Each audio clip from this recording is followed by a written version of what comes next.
اللہ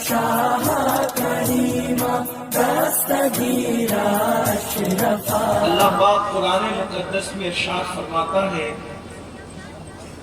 اے محبوب آپ فرما دیں، قل اے محبوب آپ فرما دیں، لا اسألکم علیہ اجرا، کہ میں تم سے کوئی اجرت نہیں مانگتا میرے احسانات کے بدلے میں۔ رسول اللہ صلی اللہ علیہ وآلہ وسلم کے جو احسانات امت پر ہیں، جتنے احسانات رسول اللہ کے ہیں اللہ کے بعد، اتنے احسان ہم پر کسی کے نہیں، بلکہ ہماری جتنی سانسیں ہیں اور ہمارے جسم میں جتنے بال ہیں، بلکہ کائنات میں پہلے انسان حضرت آدم علیہ السلام سے لے کر آخری پیدا ہونے والے انسان تک جتنی سانسیں لی جائے گی، اس سے زیادہ احسانات اگر ہمارے اس وجود پر کسی کا ہے تو وہ آمنہ کے لال عبداللہ کے لخت جگر محمد الرسول اللہ کے احسانات ہیں۔ آپ اندازہ فرمائیں اس سے بڑا احسان کیا ہوگا کہ انہوں نے ہمیں اللہ والا بنا دیا۔ اس سے بڑا احسان کیا ہوگا کہ خدا ملا تو ان کے در سے ملا۔ کتنی بڑی نعمت ہے، خدا کا پتہ جس کے در سے ملا، قرآن جس کے گھر سے ملا، شریعت جس کے گھر سے ملی۔ آپ اگر اس کو محسوس کر سکتے ہیں تو محسوس کریں، اگر وہ نہ آتے تو پھر بیٹیاں زندہ دفن ہوتی رہتی ہیں، وہ نہ آتے ماں کے ساتھ لوگ بدکاری کرتے رہتے، لوگوں نے ان کے آنے سے پہلے بدکاری کی، وہ نہ آتے ماں کی گود میں شراب پلائی جاتی جیسا کہ ماؤں نے پلایا، وہ نہ آتے جانوروں کے ساتھ بدی کی جاتی جیسا کہ لوگوں نے ان کے آنے سے پہلے کیا۔ گویا کہ اللہ کے رسول علیہ الصلوۃ والتسلیم کا جن کو کلمہ پڑھنا نصیب ہوا انہوں نے کلمہ پڑھ کے ایمان حاصل کیا، لیکن جن کو کلمہ نصیب نہ ہوا کم از کم ان لوگوں کو زندگی گزارنے کا سلیقہ تو ملا، زندگی گزارنے کا طریقہ تو ملا، چلنے اٹھنے بیٹھنے کا لباس کا طریقہ تو ملا۔ یہ دنیا جو اچھے لباس میں دکھ رہی ہے یہ مدینے والے مصطفیٰ کریم کا صدقہ ہے۔ یہ دنیا جو ایک تہذیب کے ساتھ زندگی گزار رہی ہے، ایک کلچر کے جو وہ بندن میں بندھی ہوئی ہے، یہ مصطفیٰ جان رحمت کا صدقہ ہے۔ لیکن یہاں ایمان والوں سے مخاطب ہونے کا حکم دیا جا رہا ہے کہ اوروں کو تو بہت کچھ ملا لیکن سب سے زیادہ جو نعمت ملی خدا کا پتہ مصطفیٰ جان رحمت کے در سے، قرآن مصطفیٰ جان رحمت کے گھر سے، اللہ کا قانون مصطفیٰ جان رحمت کے ذریعے سے، غرض کے جنت بھی ملے گی مصطفیٰ جان رحمت کے صدقے میں ملے گی، قبر میں سکون کی نیند سوئیں گے مصطفیٰ جان رحمت کے صدقے میں سوئیں گے۔ یہ جو روزی ملتی ہے انہی کے صدقے میں ملتی ہے، عزتیں ملتی ہے انہی کے صدقے میں ملتی ہے، نعمتیں ملتی ہے انہی کے صدقے میں ملتی ہے۔ بلکہ میرے امام تو یہاں تک فرماتے ہیں خلق کے حاکم ہو تم، رزق کے قاسم ہو تم سے ملا جو ملا تم پہ کرو۔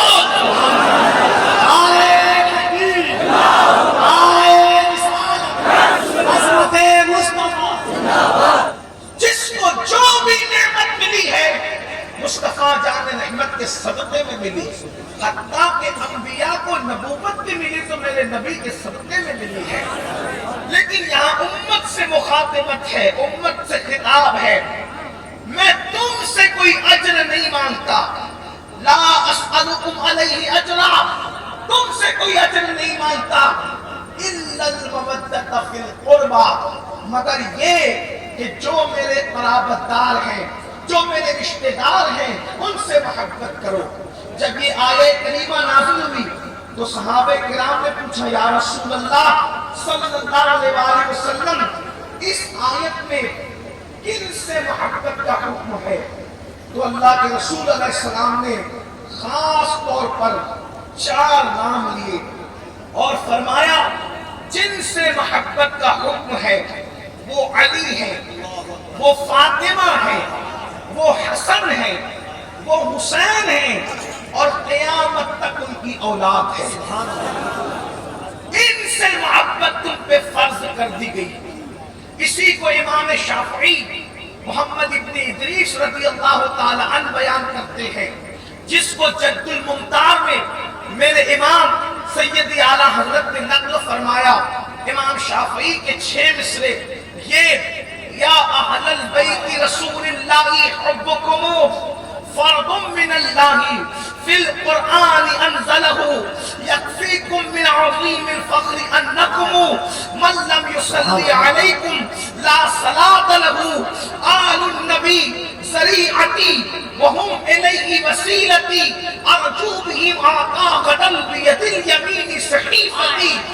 امام شافعی کہتے ہیں اے رسول اللہ کی اہل بیت، تم لوگوں کی محبت اللہ نے قرآن میں ہم پہ فرض کی ہے۔ محبت اہل بیت فرض ہے، اہل بیت کی محبت فرض ہے۔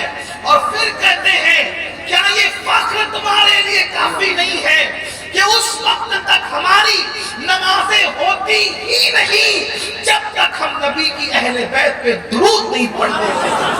اور فرماتے ہیں آل النبی ذریعتی وہم الیہ وسیلتی، آل نبی میرا ذریعہ ہے۔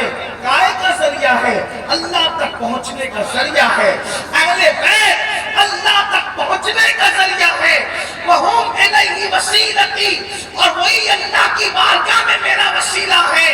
ارجو بھی آقا قدم بید الیمین صحیفتی، اور مجھے امید ہے کہ قیامت کے دن میرا نام اعمال اگر میرے سیدھے ہاتھ میں دیا جائے گا وہ بھی اہل بیت کی محبت کے صدقے میں دیا جائے گا۔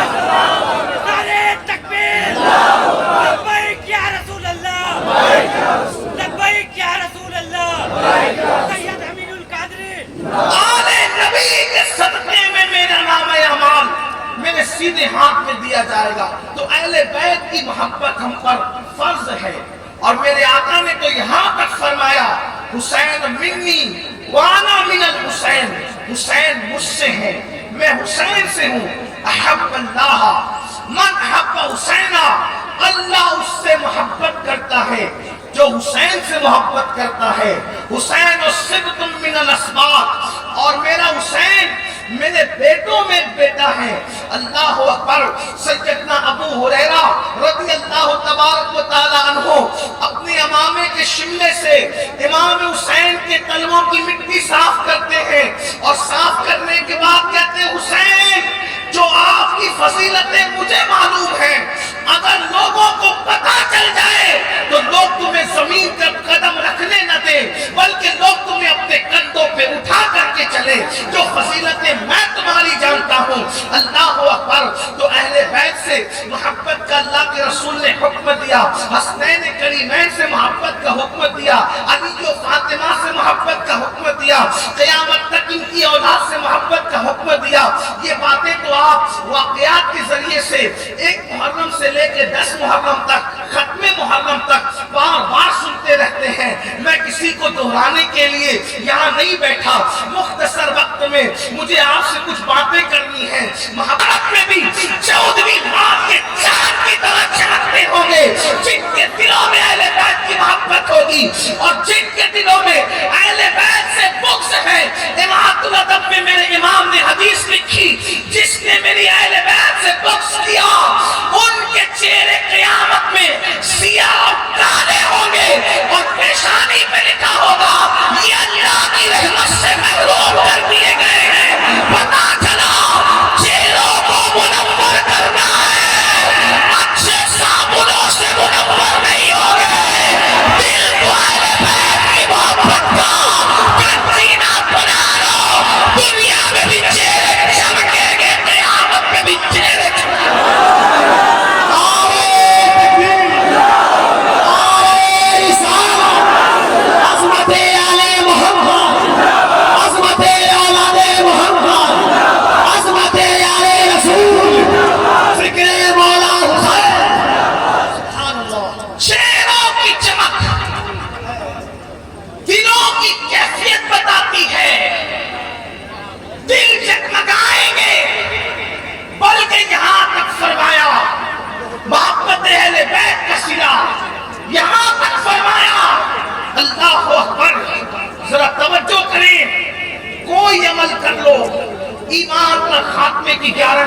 ہے.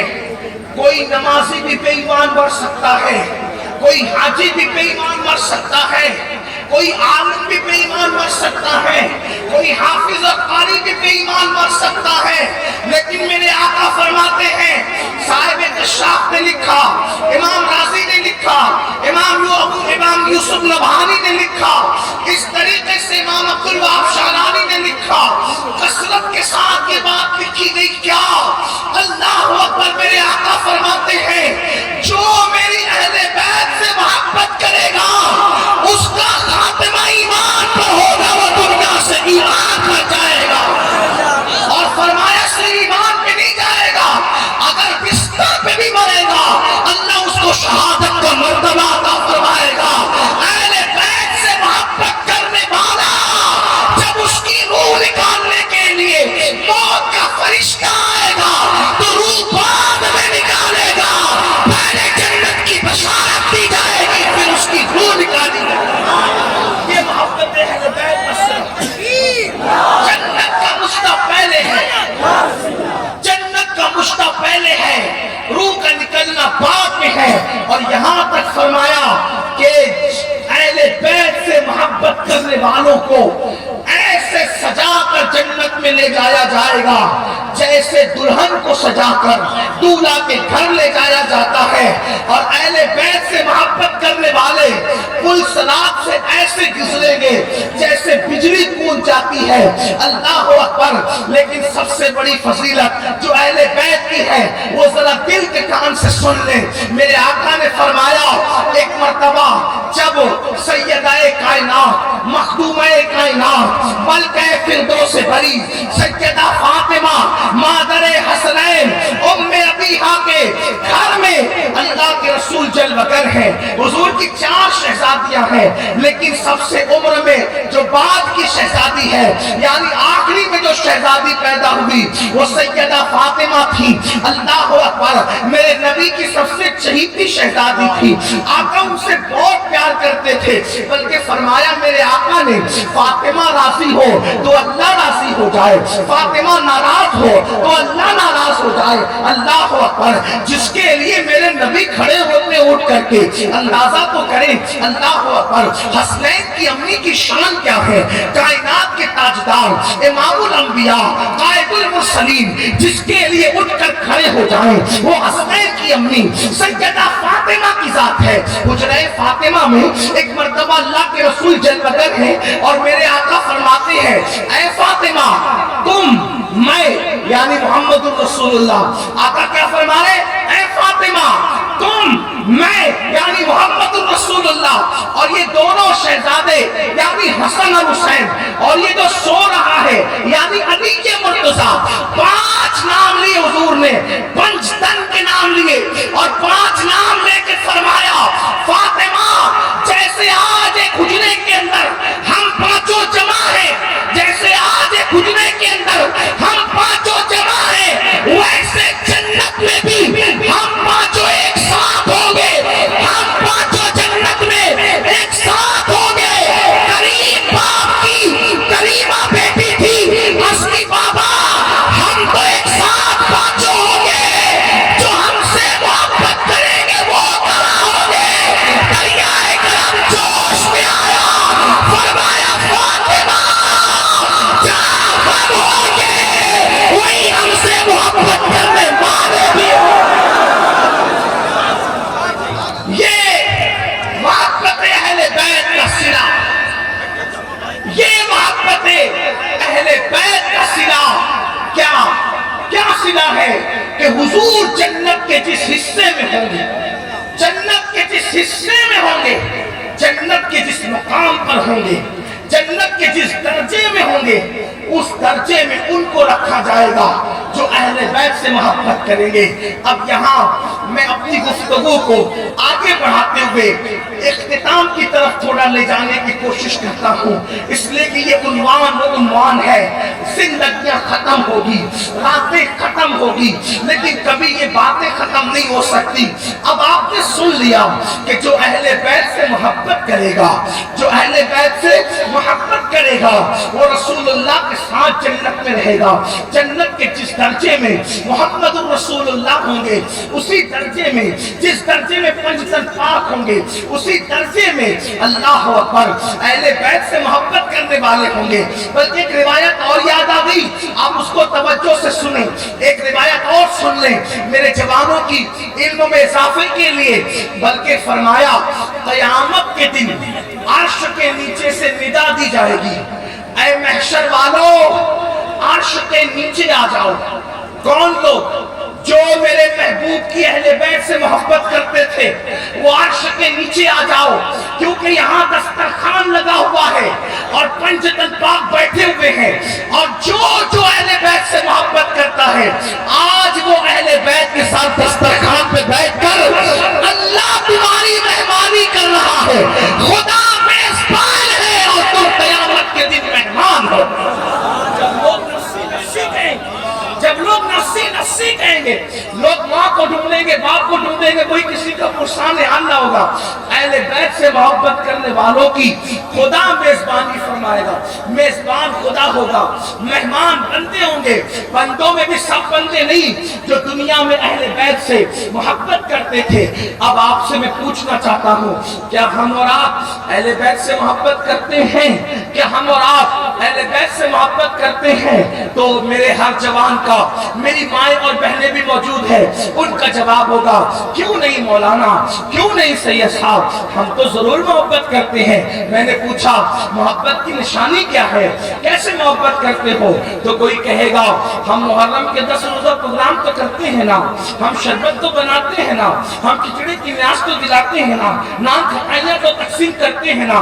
میں کہتا ہوں بہت مبارک ہو, اللہ تمہیں مبارک کرے. لیکن ایک بات پوچھنا چاہتا ہوں, آپ مجھے بتائیں, آپ ذرا غور فرمائیں, رسول اللہ کا خون ان لوگوں کی رگوں میں ہے جن کے چاروں کے نام میں نے لیے. آپ توجہ کریں, میرے امام فرماتے ہیں خون خیر الرسل سے ہے جن کا خمیر ان کی بیلوس پیرت میں لاکھوں سلام. رسول اللہ کا خون ان کی رگوں میں ہے.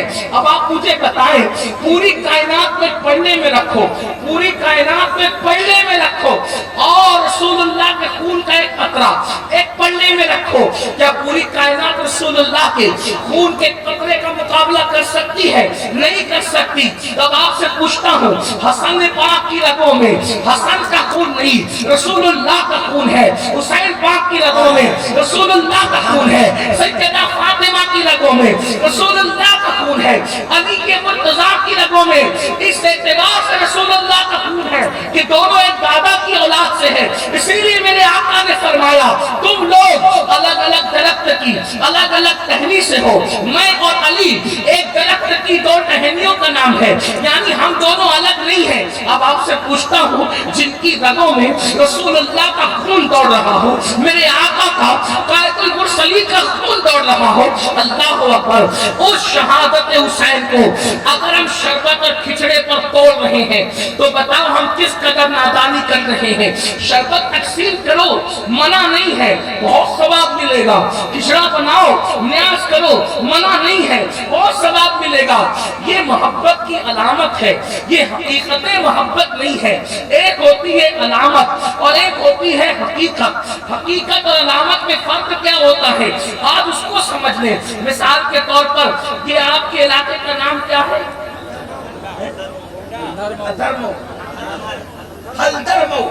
حلدر مئو سے اگر آپ کو بہرائچ شریف جانا ہے تو یہاں پر ایک پتھر لگا ہے, بہرائچ کتنے کلومیٹر. اب کوئی بندہ کہے حلدر مئو میں یہ پتھر دیکھ کر کہ بہرائچ آ گیا, توجہ کرو, میں بات بہت اختصار سے کر رہا ہوں, بہت اختصاری سے کرنا ہے کیونکہ ہمیں وقت میں اپنی منزل پر آگے کی پروگرام کی طرف پہنچنا ہے. لیکن آپ سوچیں, حلدر مئو میں ایک پتھر دیکھا, بہرائچ کتنے کلومیٹر, بہرائچ پر نظر پڑی, کلومیٹر پر نظر نہیں پڑی, اور کہاں آ گیا بہرائچ. پوری زندگی بہرائچ میں گھومتا رہے گا, کیا کبھی اس کو غازی سالار کا آستانہ ملے گا؟ اس علاقے میں حلدر مئو میں گھوم کر کے ملے گا یہ بہرائچ ہے, یہ بہرائچ ہے؟ نہیں ملے گا. مر جائے گا, نہیں ملے گا. غازی صاحب کا آستانہ اس کو نہیں ملے گا. کیوں؟ کیونکہ اس نے علامت شہر کو حقیقت شہر سمجھا ہے نا. علامت شہر کو حقیقت شہر سمجھا، کیونکہ علامت شہر الگ ہے اور حقیقت شہر الگ ہے. بات تھوڑی سی سر پہ سے جائے نہیں ہوگی تو میں ایک بات سمجھاتا ہوں. علامت مطلب سائن بورڈ اور حقیقت مطلب منزل. ٹھیک، اب بات سمجھ میں آئی؟ یعنی وہ پتھر جو منزل تک لے جاتا ہے، جس کو سنگ میل بھی کہتے ہیں. ٹھیک، وہ پتھر نشان سے لے جاتا ہے آپ کو منزل تک. تو نشانی کو اگر آپ منزل سمجھ کر رک گئے تو کیا ہوگا؟ ناکام ہو جائیں گے، منزل پہ نہیں پہنچ سکیں گے. تو یہ شربت، یہ کھچڑا، یہ گھروں کے جھنڈے، یہ نعت کی محفل، یہ 10 روزہ محرم کی محفل، یہ ذکر حسین، یہ نعرے، بڑا خوبصورت نعرہ مولانا کفیل انور صاحب لگاتے ہیں، دل خوش ہوتا ہے. لوگ علی علی کہتے ہیں، لوگ صدیق صدیق کہتے ہیں، لوگ خلفاء کے نام لیتے ہیں، رسول اللہ کے نام لیتے ہیں، علی کے مرتضیٰ کے نام لیتے ہیں، حسن مجتبیٰ کے نام لیتے ہیں. لیکن یہ نعرے حقیقت محبت نہیں ہے، یہ علامت محبت ہے. یہ جھنڈے حقیقت محبت نہیں ہے، یہ علامت محبت ہے. یہ محفلیں حقیقت محبت نہیں ہے، یہ علامت محبت ہے. علامت حقیقت تک پہنچاتی ہے، لیکن جو علامت پہ رک جائے وہ حقیقت تک کبھی نہیں پہنچ سکتا. سنیو، اے میری قوم کے جوانوں، آپ اور ہم علامت پہ رک گئے، اس لیے حقیقت تک پہنچ نہیں پا رہے ہیں. اور جنت میں رسول اللہ کا ساتھ علامت والوں کو نہیں ملے گا، حقیقت والوں کو ملے گا. اللہ اکبر. اب نبی کے ساتھ جنت میں رہنا ہے تو علامت پہ مت رکو، حقیقت کی طرف آؤ. آپ کہیں گے حقیقت میں محبت اہل بیت کیا ہے؟ تو میں کہوں گا وہ ہاتھوں میں ناروں کا نام حقیقت محبت اہل بیت نہیں، ہاتھوں میں کروں کا نام حقیقت محبت اہل بیت نہیں، لباس کے کلر کا نام محبت اہل بیت کی حقیقت نہیں، بلکہ حقیقت کیا ہے؟ اللہ اکبر. حقیقت وہ ہے جس کے لیے اہل بیت کے بچے بچے نے اپنی جان قربان کی، اپنا وطن قربان کیا، اپنا سب کچھ قربان کیا. آپ کہیں گے وہ کیا چیز تھی، وہ کیا چیز تھی جس کے لیے وہ قربان ہو گئے؟ اب گفتگو کا اصل عنوان آتا ہے اور اسی پہ بات مکمل ہوتی ہے. اگر کسی جوان کے دل میں یا میری کسی بہن کے دل میں میری گفتگو اتر گئی تو میرا اتنی دور سے آنا میں سمجھوں گا کہ کامیاب ہو گیا. لیکن یاد رکھنا مسلمانوں، تھوڑی دیر دل جمعی کے ساتھ توجہ کے ساتھ سن لو. آپ تقریر نہیں سن رہے ہیں، یہ کسی کے دل کا درد سن رہے ہیں، یہ کسی کی آہو پکار سن رہے ہیں، یہ کسی کی داستان حقیقت سن رہے ہیں. سن لو.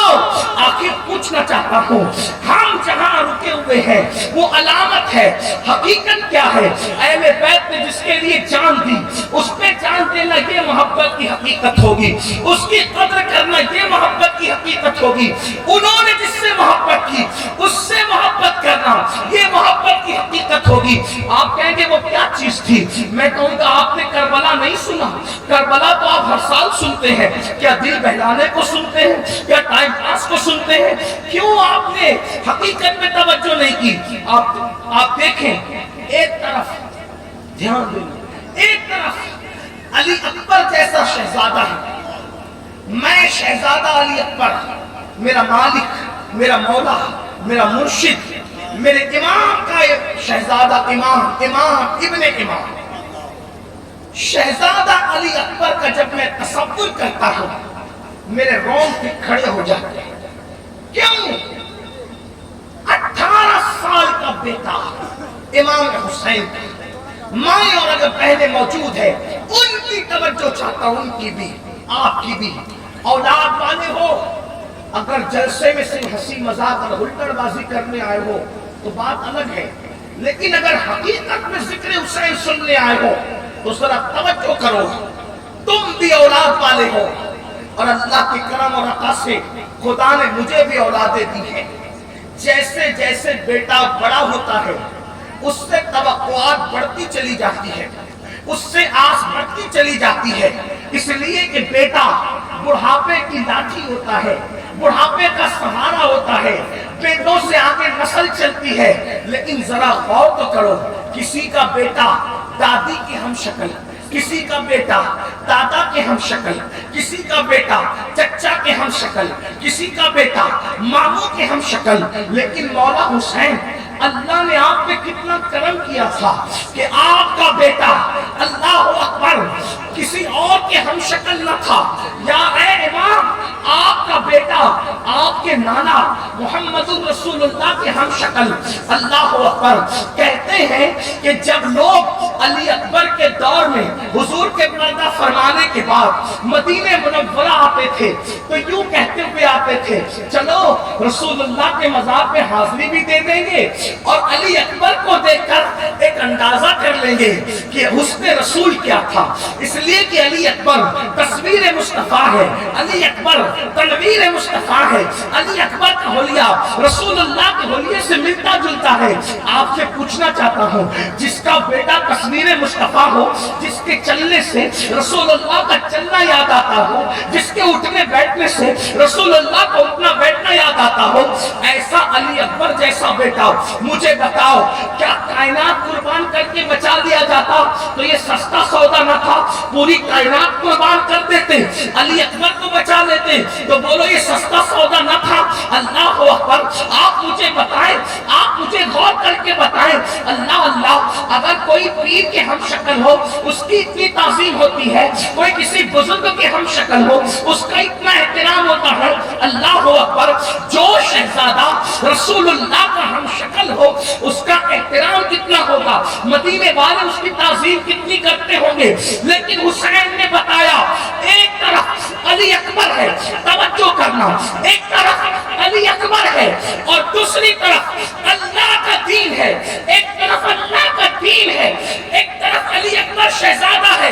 اب حسین کو قدرت کی طرف سے اشارہ ہوتا ہے، حسین میرا دین بچائے گا یا علی اکبر بچائے گا؟ دونوں میں سے تجھے پیار کس سے زیادہ ہے؟ میرے دین سے پیار ہے یا بیٹے علی اکبر سے پیار ہے؟ حسین امام اللہ کے دین کو بچانے کے لیے علی اکبر جیسا بیٹا قربان کر دیتے ہیں۔ اور کس شان سے قربان کرتے ہیں؟ ابن عساکر لکھتے ہیں کہ جب شہزادہ علی اکبر کی شہادت ہوئی، امام علی مقام نے اپنے بیٹے علی اکبر کے سینے سے جب نیزہ کھینچا تھا تو نیزے کی انی پر علی اکبر کے دل کا ٹکڑا نکل کر آ گیا تھا، علی اکبر کا دل باہر آ گیا تھا۔ آپ سے پوچھنا چاہتا ہوں، حسین پاک نے بتایا مجھے اپنے بیٹے علی اکبر سے زیادہ اللہ کے دین کی اہمیت ہے، میں اپنے جوان بیٹے کے ٹکڑے ٹکڑے تو دیکھ سکتا ہوں، اپنے جوان بیٹے کے لاشے پہ گھوڑے دوڑتے تو دیکھ سکتا ہوں، لیکن اللہ کے دین کو مٹتا نہیں دیکھ سکتا۔ آپ سے پوچھنا چاہتا ہوں، یہ محبت اللہ کے دین سے تھی۔ اب آپ مجھے بتاؤ، او اہل بیت سے محبت کے دعوے داروں، کیا یہی محبت اللہ کے دین سے ہمیں ہے؟ اللہ کے دین سے ہمیں ہے۔ حسین پاک کے لیے تو ایک طرف علی اکبر ہے اور ایک طرف اللہ کا دین ہے۔ حسین علی اکبر قربان کر رہے ہیں اللہ کا دین بچا رہے ہیں، اور ہمارے پاس روزانہ ہم سے امتحان ہوتا ہے۔ ایک طرف اللہ کا دین ہے، ایک طرف ہماری نیند ہے، ایک طرف اللہ کا دین ہے، ایک علی اکبر نہیں ہے ایک دوسری طرف، بلکہ کتنی علی اکبر نہیں، کتنی حقیر چیز ہے، کتنی حقیر۔ دین ایک طرف اور نیند ایک طرف۔ نیند کی اوقات کیا ہے علی اکبر کی ہے ذات کے سامنے؟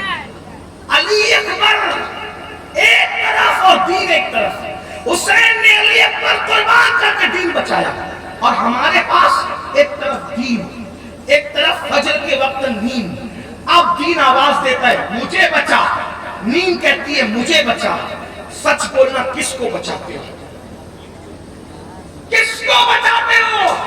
ہنسنے کی بات نہیں، اگر فجر کی نیند میں بستر چھوڑ کر اٹھتے ہو تو گویا اپنا دین بچاتے ہو، اور اگر بستر چھوڑ کے نہیں اٹھتے، فجر کی نماز میں سوتے پڑے رہتے ہو تو گویا کہ اپنی نیند بچانے کے لیے معاذ اللہ دین کی قربانی دیتے ہو. انہوں نے دین بچانے کے لیے علی اکبر کی قربانی دی, اپنی جان کی قربانی دی, اور ہم نیند بچانے کے لیے دین کے ستون کو قربان کر رہے ہیں. میں پوچھنا چاہتا ہوں قیامت کے دن رسول اللہ حسین پاک کے نانا کو کیا منہ دکھاؤ گے؟ اللہ کے رسول کی بارگاہ میں جب شفاعت کی بھیک مانگنے جاؤ گے تو کہیں ایسا نہ ہو جائے, اللہ نہ کرے, ہزار بار نہ کرے, خدا کسی دشمن کو بھی وہ دن نہ دکھائے کہ جب تم جاؤ رسول اللہ کی بارگاہ میں شفاعت کی بھیک مانگنے کے لیے, یاد رکھنا جب تک رسول اللہ سے شفاعت کی بھیک نہ مانگو گے کبھی جنت نہیں مل سکتی. اس دن تو ابراہیم خلیل کو بھی میرے نبی کی حاجت ہوگی. میرے امام کہتے ہیں وہ جہنم میں گیا جو ان سے مستغنی ہوا ہے خلیل اللہ کو حاجت رسول اللہ کی. جب خلیل کو حاجت ہوگی تو مجھے اور آپ کو کیوں حاجت نہ ہوگی؟ آپ اور ہم رسول اللہ کی بارگاہ میں شفاعت کی بھیک مانگنے جائیں گے. فجر کی نماز میں بستر پہ پڑے رہ کر کے سونے والوں, مسجدوں کو ویران کرنے والوں, جمعہ کی 2 رکعت پڑھ کے بھاگ جانے والوں, ظہر عصر مغرب اور عشاء میں اپنے کھیل کود اور کاروبار میں نمازوں کو ترک کرنے والوں, جس وقت رسول اللہ کی بارگاہ میں شفاعت کی بھیک لینے جاؤ اور اس وقت رسول اللہ فرما دے او مکار جھوٹے, او منافق, میرے حسین نے تو بیٹا قربان کر کے, نامعصوم علی اصغر قربان کر کے, اپنی جان قربان کر کے, اپنا خاندان قربان کر کے اللہ کا دین بچایا تھا, اور تو نے دین کو نیند پہ قربان کیا تھا, تو نے تجارت پر دین قربان کیا تھا, تو نے بے پردگی پر دین قربان کیا تھا. تو بتاؤ حضور کو کیا منہ دکھاؤ گے؟ حضور علیہ الصلوۃ والتسلیم اگر ناراض ہو کر چہرہ پھیر لے, حضور اگر ناراض ہو کے چہرہ پھیر لے, کس کی بارگاہ میں شفاعت کی بھیک مانگو گے؟ وہاں تو ماں بھی اپنے بیٹے کو نہیں پہچانے گی, وہاں تو باپ اپنے بیٹے سے دور بھاگے گا, وہاں رشتے ناطے کوئی کام نہیں آئیں گے, وہاں دوست و دشمن بنیں گے, وہاں کوئی کسی کا نہیں ہوگا, وہاں تو صرف رسول اللہ فریاد سننے والے ہوں گے, وہاں تو مدد کرنے والے, خدا کی بارگاہ میں سفارش کرنے والے اللہ کے رسول ہوں گے. میرے بھائیوں اپنے حال پہ رحم کرو, میرے بھائیوں میری بہنوں اپنے حال پہ رحم کرو. نماز کو چھوڑ کر تم خود ساختہ قادری, برکاتی, نقشبندی, سہروردی, رضوی, اشرفی, مداری, وارشی, خدا جانے کیا کیا بن سکتے ہو, لیکن نماز کو چھوڑ کر اللہ کی عدالت میں تم اپنا ایمان ثابت نہیں کر سکتے, اللہ کی عدالت میں اپنا مکمل دین ثابت نہیں کر سکتے. کہاں جا رہے ہو؟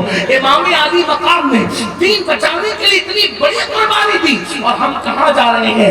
نہیں, یہ اہل بیت سے محبت وہ نہیں ہے جس کا مطالبہ میرے آقا نے فرمایا ہے. افسوس کی بات یہ ہے آج ہمارے گھر کی بیٹیاں بے پردہ گھوم رہی ہے, گلے میں دوپٹے لٹکا کر کے بے پردہ گھر کی بیٹیاں گھومتی ہے, بیویاں گھومتی ہے, بازاروں میں جاتی ہے, ولیمے میں جاتی ہے, شادی میں جاتی ہے, لیکن کوئی باپ منع نہیں کرتا کہ بیٹی تو بغیر دوپٹے کے کیسے, کوئی بھائی منع نہیں کرتا بہن تو بغیر دوپٹے کے کیسے, کوئی شوہر منع نہیں کرتا کہ تم بغیر دوپٹے کے کیسے. اس لیے کہ لوگ کہتے ہیں مولانا یہ تو فیشن ہے, پرانے دور کی بات بند کرو. لیکن یاد رکھنا فیشن پہ وہ چلے گا جس کا تعلق کربلا سے نہیں, جس کا تعلق کربلا سے ہوگا وہ فیشن پہ نہیں جائے گا, وہ تو کربلا کی نقش قدم پہ چلے گا, کربلا کے پیغام پہ چلے گا. آپ کو بتاؤں میدان کربلا میں کیا ہوا تھا, میدان کربلا میں کیا ہوا تھا, اگر آپ سننا چاہتے ہیں تو میں اپنی بہنوں سے بھی بتانا چاہتا ہوں کربلا میں کیا ہوا تھا. آپ جانتے ہیں امام علی مقام, امام حسین کی جب شہادت ہو گئی, امام علی مقام کی جب شہادت ہو گئی اور سب لوگ کربلا میں شہید ہو گئے, سب کی شہادتیں ہو گئی, اللہ اکبر, علی اصغر بھی چلے گئے, محمد قاسم بھی چلے گئے, عباس بھی چلے گئے, سارے شہزادے جب شہید ہو گئے, امام علی مقام بھی شہید ہو گئے, تو یزیدیوں نے اللہ اکبر بیویوں کے خیمے جلا دیے, جن خیموں کے اندر بیویاں تھی وہ خیمے جلا دیے. اور اللہ اکبر جب خیمے جل رہے تھے تو بیویوں کے دوپٹے تک چھین لیے, بیویوں کی چادریں تک چھین لی. اللہ اکبر. استاد زمن حضرت مولانا حسن بریلوی نے ایک اپنی کتاب آئینہ قیامت میں بھی لکھا, جس کی تصدیق امام احمد رضا نے کی, کہ بیویوں کی چادریں تک چھین لی گئی. اللہ اکبر. جب بیویوں کی چادریں چھین لی گئی تو پتا ہے جن کے گھر کے اندر جبریل امین کی اجازت کے بغیر نہ آتے تھے, جن کا احترام یہ تھا چاند و سورج بھی جن کے دوپٹے کی طرف نظر نہ کرتے ہوں, جن کی چادروں کی طرف نظر نہ اٹھاتے ہوں, وہ مقدس بیویاں جن سے فرشتے بھی حیا کرتے ہوں, وہ مقدس خواتین اللہ اکبر جنہوں نے اپنا گھر چھوڑ کر کبھی آنگن نہیں دیکھا تھا آج سے پہلے, جب ان کی چادریں ظالم یزیدیوں نے چھین لی, ان کے زیورات چھین لیے گئے, تو سیدہ زینب بے چین اور بے قرار ہو گئی. سیدہ فاطمہ کی پرورش میں تربیت پانے والی زینب بے قرار ہو گئی. جلتے ہوئے خیمے کا ایک کپڑا لیا اور اس کو ریت میں بجھایا, اور ریت میں بجھا کر وہ کپڑا خیمے کی تناب, وہ جو خیمے کا کپڑا تھا وہ اپنے سر پہ ڈال دیا اور فرمایا, اے نبی کے گھر کی بیٹیوں, اے نبی کے گھر کی بہوؤں, اگرچہ ہماری چادر چھین لی گئی ہے, یہ خیمے کے ٹکڑے کو بجھا کر کے اس کو سر پہ رکھ کر اب بھی اپنے سر کے بالوں کو چھپا لو, تاکہ تمہارے سر کے بالوں پر اجنبی مردوں کی نظر نہ پڑنے پائے. آپ سے پوچھنا چاہتا ہوں, چادریں چھین گئی تو خیمے کے جلے ہوئے ٹکڑوں سے ان لوگوں نے اپنا سر چھپایا. آج اپنے گھر کی بیٹیاں 3-3, 4-4, 5-5 ہزار کا ڈریس خرید رہی ہے, میچنگ دوپٹے والے, لیکن بالوں کی حفاظت نہیں کر رہی ہے. آپ سے پوچھنا چاہتا ہوں, امام علی مقام کے سینے پر یزیدیوں کے تیر چلتے تھے, امام علی مقام کے جسم پر یزیدیوں کے تیر چلتے تھے, لیکن اے نام نہاد حسینیوں, جب تم نماز ترک کرتے ہو تو یہ نماز ترک کرنے کا تیر حسین کے جسم پر نہیں, حسین کے دل پہ چلتا ہے. جو کام قبر انور میں بھی حسین کے دل کو چھلنی کرے, اس قوم کو حسینی کہلانے کا حق کیا؟ یزید اور بے نمازیوں میں فرق کیا رہا؟ وہ تو جسم پہ تیر چلا رہا تھا, تم دل پہ تیر چلا رہے. وہ جسم پہ تیر چلا رہا تھا, تم نشہ کر کے دل پہ تیر چلا رہے ہو. امام کے دل پہ کیا گزرتی ہوگی کہ اسی دین کے لیے میں نے اللہ کے دین کے لیے قربانی دی تھی. جب تم کسی لڑکی کو بھگانے کا پلان بناتے ہو, جب تم کسی لڑکی سے فون پر ناجائز اور حرام گفتگو کرتے ہو, اس وقت مولا حسین پاک کے دل پہ کیا گزرتی ہوگی؟ دین کو کھلونا بنا دیا, دین کو کھلواڑ بنا دیا. اگر علماء اصلاح کرتے ہیں ان کا مذاق اڑاتے ہو, ان کی بے عزتی کرتے ہو, ان کی بے حرمتی کرتے ہو, علماء کو 2 کوڑی کا مولوی کہتے ہو. میرے عزیز, عالم 2 کوڑی کا کبھی نہیں ہو سکتا. کیوں؟ اس لیے کہ وہ نائب رسول ہوتا ہے. اگر وہ عالم ربانی ہے تو نائب رسول ہوتا ہے. جو علماء کی توہین کرتا ہے, مرتے وقت اس کی زبان پہ کلمہ بھی نہیں آئے گا. خدا کے لیے ایک دن موت ہے, موت. اے جوان رہے گا, اے میرے بھائی, کب تک تو زندہ رہے گا؟ کب تک تو دولت کے نشے میں رہے گا؟ کب تک تو مال کے نشے میں رہے گا؟ کب تک تو قوت کے نشے میں رہے گا؟ میرے عزیز, اللہ نے فرعون کو غرق کر دیا, تو کب تک رہے گا؟ اللہ نے نمرود کو لگڑے مچھر سے ہلاک کر دیا, تو کب تک رہے گا؟ اللہ نے زمین پہ بنا جنت بنانے والے شداد کو خود کی بنائی ہوئی جنت میں داخل ہونے سے پہلے اس کو مار کر کے اس کا قصہ تمام کر دیا. فرعون, نمرود, حامان, شداد, سب کے قصے تمام ہو گئے. تب بلبلیا, تاج محل, لال قلعے بنانے والے قبروں میں چلے گئے, قبروں کے نشان مٹ گئے, قبروں کے نشان ختم ہو گئے. بڑے بڑے بادشاہوں کی قبروں کے نشان مٹ گئے. برج خلیفہ بنانے والے جیسے بادشاہ کی قبر بے یار و مددگار پڑی ہوئی ہے. یزید کی قبر کہاں ہے؟ اس کے عوام و انسان کی قبر کہاں ہے؟ کچھ عطا پتہ نہیں چلتا. میرے بھائی, ایک دن تیرے جسم کا رشتہ بھی تیری روح سے ٹوٹ جائے گا. نہ تیری جوانی ہوگی, نہ جوانی کا غرور ہوگا, نہ تیری دولت ہوگی, نہ تیری دولت کا گھمنڈ ہوگا.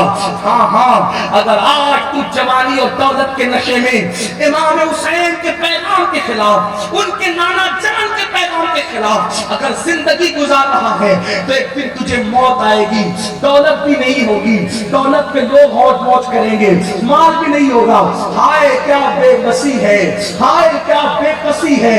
جب انسان مرتا ہے اس کو موت آتی ہے تو وہ خود سے نہا بھی نہیں سکتا جب تک دوسرے نہ نہلائے. وہ خود سے کفن بھی نہیں پہن سکتا جب تک کہ لوگ کفن نہ پہنائے.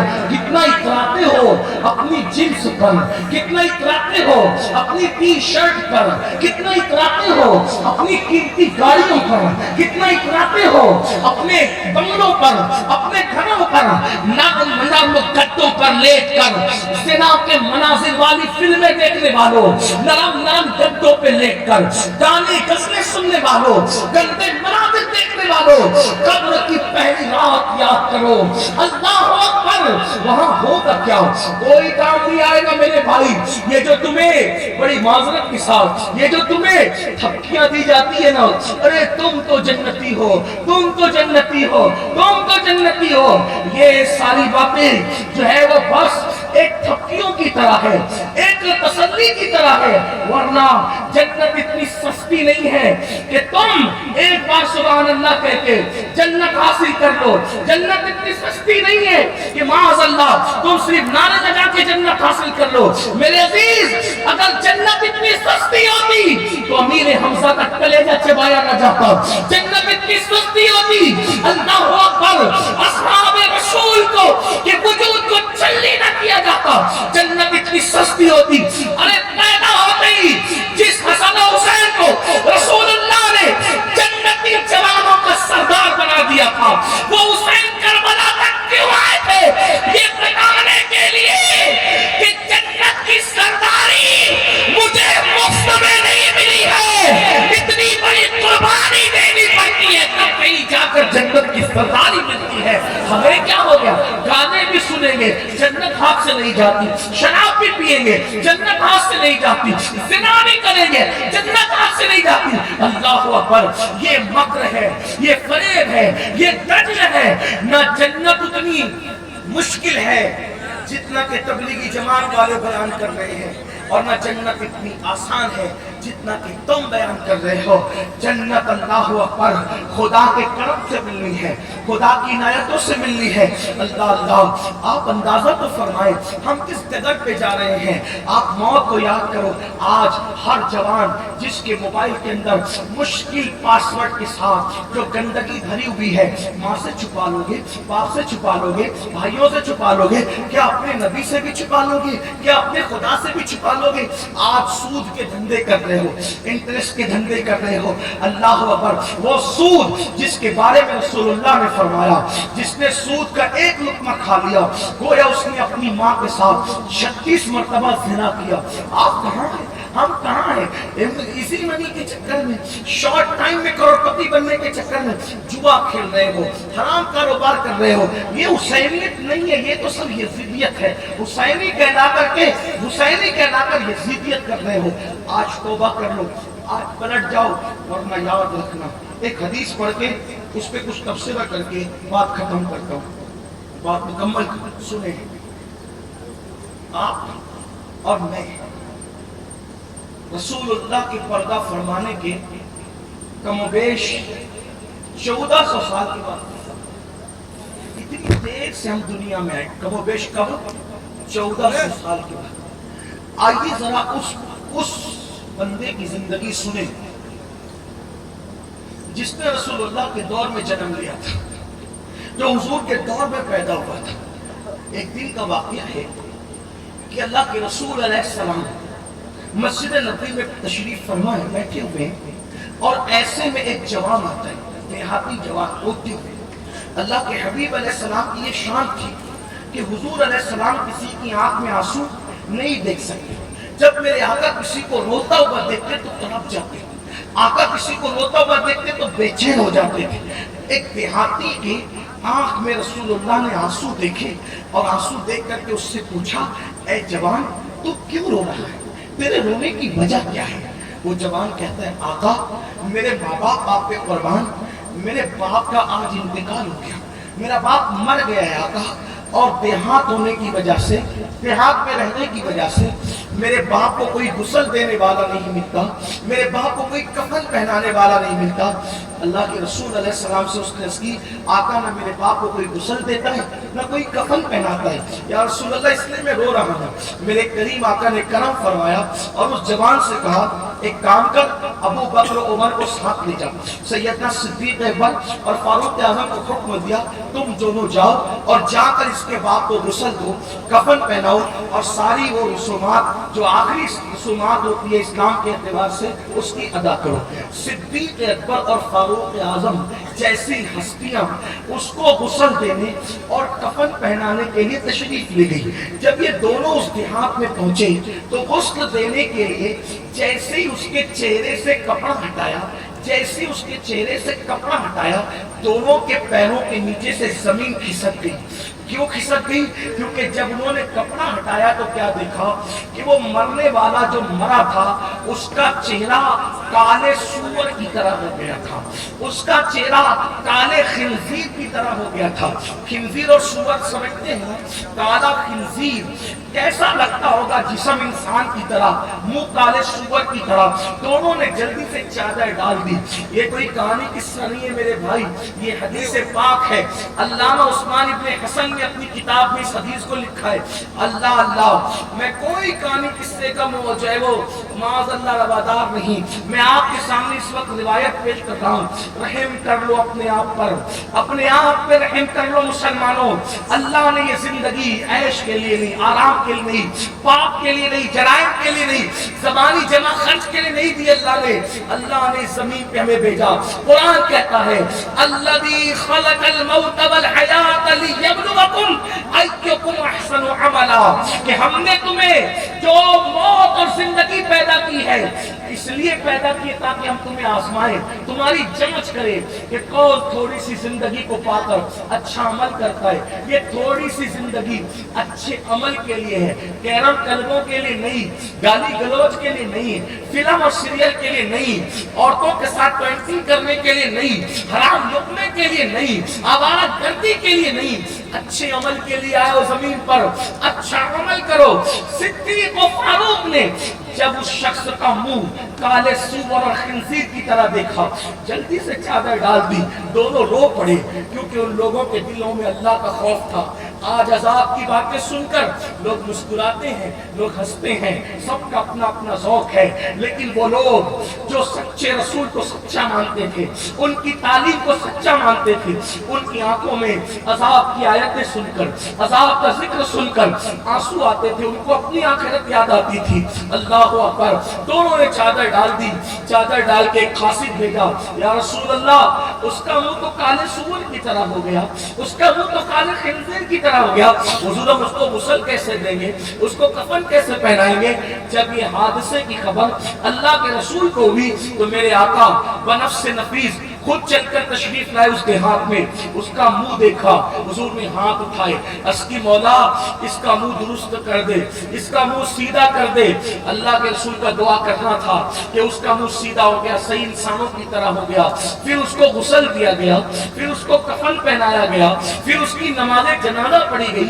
نماز جنازہ کے بعد کسی نے دھیرے سے کہا ارے پہلے تو اس کا منہ سور کی طرح ہو گیا تھا, دفن کرنے سے پہلے ذرا چیک تو کر لو, ذرا دیکھ تو لو کہ ابھی کیسا اس کا منہ, کیونکہ رسول اللہ کی دعا سے تو ٹھیک ہو گیا تھا, اب اس کا منہ کیسا ہے نماز جنازہ کے بعد.